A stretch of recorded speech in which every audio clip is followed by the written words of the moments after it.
السلام عليكم ورحمة الله تعالى وبركاته. في حلقة اليوم غادي ندويو على افتتاح ملعب البريد بالرباط. الاسم ديالو الرسمي هو ملعب المدينة. معلق المباراة الداخلية سماه بملعب المدينة، ولكن حنا تعلقنا بهذا الاسم ديال ملعب البريد. الافتتاح كان بمباراة المنتخب الكونغو الديمقراطية والكاميرون. المباراة عرفات فوز الكونغو الديمقراطية في اللحظات الأخيرة وإقصاء الكاميرون من كأس العالم. المنتخب الكونغو الديمقراطية غيواجه نيجيريا في المباراة النهائية للملحق الأولي لتصفيات كأس العالم. يعني كاين الملحق الأول قاري ومن بعد غينتقلوا إلى الملحق العالمي.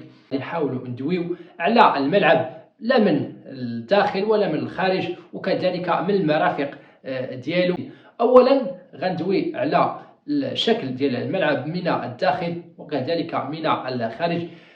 ملعب انيق، ملعب عصري، ملعب جميل، ما فيش دوك التفاصيل المعقده. اللي مهم واساسي انه انيق عصري، السعه ديالو متوسطه. يعني هذه النوعيه ديال الملاعب مثاليه للجماهير المغربيه، تقريبا في حدود 20,000 متفرج، ولكن عصري وانيق. الارضيه كنظن بانها تجاوزات الاختبار الصعب، اختبار ما كانش سهل. فمباراة رسمية تلعبات بواحد الريتم عالي، وكذلك الامطار كانوا غزيرة. المستويات ديال الامطار اللي نزلت على المغرب كانت تقريبا قياسية، ولكن الارضية ديال الميدان يعني استحملت ضغط المقابلة.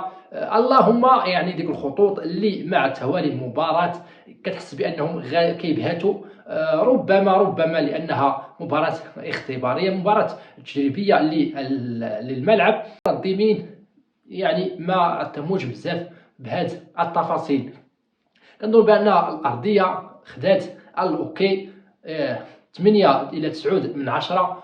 غندوزو الى الاضاءة. صراحة ما فهمتش المشكل، لا ولا ملعب مولاي الحسن. واش المشكل في التصوير او المشكل في الاضاءة؟ شفت فيديوهات اخرى صحفيين، الاضاءة كتبان بانها مزيانة، اضاءة واضحة جدا، ولكن النقل التلفزي كتحس بانه الاضاءة خافتة. واش من زوايا التصوير، واش من يعني الجودة ديال الكاميرات؟ صراحة هذه النقطة ما عنديش الجواب ديالها بشكل كبير وبشكل قاطع. الإضاءة والتصوير كنظن بأنها فيهم يعني واحد علامة استفهام. ما عرفتش شكون هو اللي ماشي مثالي، واش هي الإضاءة أو لا التصوير والكاميرات والإخراج يعني التلفزي بصفة عامة.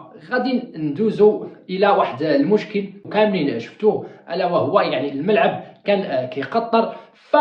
اللي خرج البلاغ اللي خرج بشكل رسمي واللي تناقلوه بزاف ديال الصحفيين قالوا بان الاشغال ما انتهتش 100% بهذا الملعب، وباقي بعض الرتوشات النهائيه، خصوصا يعني داك التلحيم ديال الليباش في الفوق. كاين بعض البلايص ما انتهاش فيهم داك التلحيم، وباقي يعني غادي تم الانتهاء 100% في هاد 2 الأسابيع الجاية إن شاء الله. فكنظن لنا الثقة الكاملة في الشركات ديالنا باش تنهي العمل بواحد الشكل اللي مثالي. كاين واحد المشكل بسيط، مازال ما عرفناش شنو هو المسؤول، واش الإضاءة أو لا التصوير.